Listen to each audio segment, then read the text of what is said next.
over the weekend, Google CEO Eric Schmidt said the online display advertising market is booming. He said it may grow to $200 billion in the next 5 to 10 years. Well, joining us now, the executive in charge of generating revenue for Google, Nikesh Arora, was recently promoted to Senior Vice President and Chief Business Officer of the company. Previously, he led the company's global direct sales operations. Nikesh, great to have you here, especially a company on our hot list. Well, thank you very much for having me here. So Larry Page taking over as CEO, Eric Schmidt will move into the role of chairman. Page has said he wants to empower his top deputies like you. You are the guy in charge of making money. What's the biggest thing you can do to accomplish that? Well, first of all, it looks like my boss has set a new target for me, $200 billion, right? So I guess the important part is, Google 12 years ago was a startup. And 7 years ago, we had no revenue. And I think we've shown a reasonable amount of progress in the last 7 years, getting to a $30 billion revenue number. We have to just go on and continue to execute. We have to continue to go out there and work with the various advertisers, get more advertising revenue into our system so we can sort of fuel the innovation that we want to do as a company. So if the online advertising market, display ads, hit $200 billion, how big of a piece will Google get?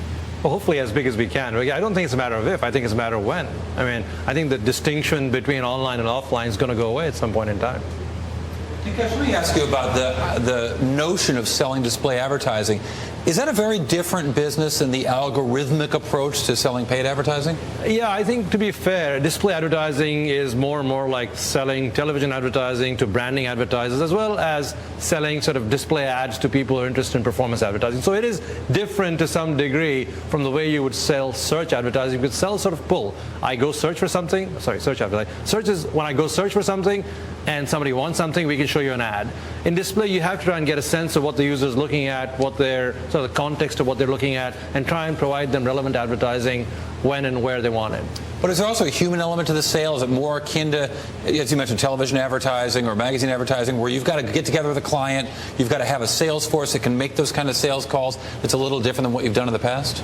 Yes. It's fair to say that any kind of sales should have tremendous amounts of client interaction. It's like no different than trying to sell anything, right? So even in search, we have lots of people who go out there and interact with clients. I think the broader notion is this is about selling online advertising to customers, to advertisers.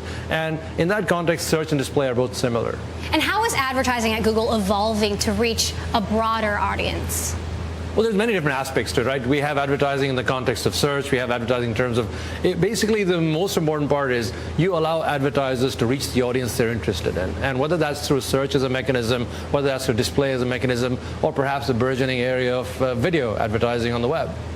So Google has made big bets on YouTube, on DoubleClick. Mm-hmm. First, are those bets paying off? And are these kind of big bets going to be part of Google's strategy going forward?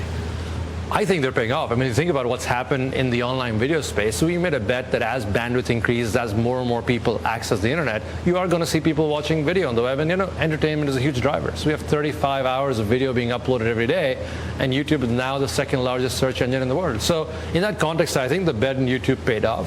In the context of DoubleClick, I think it's fair to say we were not a big player in the display space a few years ago.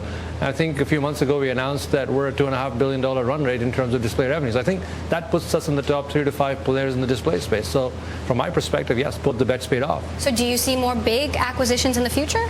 I don't think it's fair to equate bets with acquisitions. We make bets internally. A year ago, we're sitting in such forums and talking about Android, and I think Android's become reasonably big for us. We are working on Chrome. Chrome is, from my perspective, another area which is going to do phenomenally well for us. So we are constantly taking big bets internally on product areas.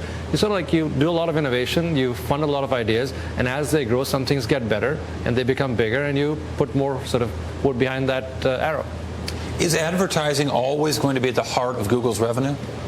I think one thing I've learned at Google is never say never and never say always. So, one day we're having driverless cars, the other way talking about display advertising, and the third day we're building browsers. So, I don't know. I hope we have many different sources of revenue, but advertising seems to be working right now.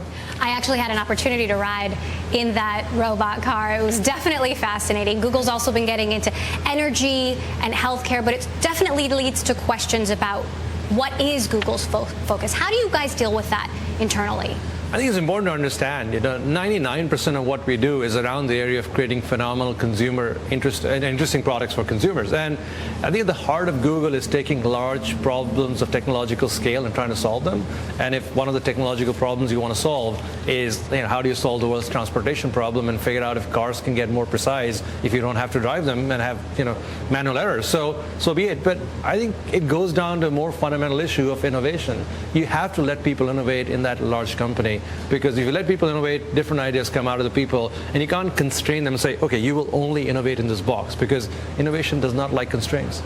But when the company's so big, don't you have to be focused on the big revenue opportunities, not noodling around a little stuff because it doesn't move the needle? I think it's important to not put us in a traditional box. I mean, when Google started 12 years ago, it was about trying to solve a problem where people were looking for things on the web and it was hard to find. And at that time, we had no revenues, and we solved a large technological problem. It wasn't with the focus to revenue. It wasn't in focus to trying to move the needle. I think it's important to hire the best people in the world, put them together in a phenomenal environment, and get them to go out there and do innovation. And if that works out, once you have lots and lots of users, you'll find a way to monetize it.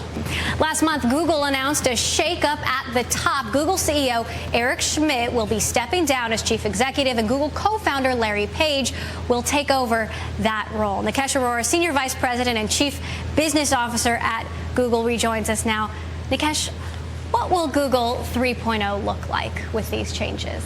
I hope more of the same and a little bit different. I think I would hope, even though we continue to get bigger as a company, I hope we're going to continue to have the innovation happening at the speed at which it has been happening. I hope we're going to continue to drive more revenues as a company. So I think that part shouldn't change.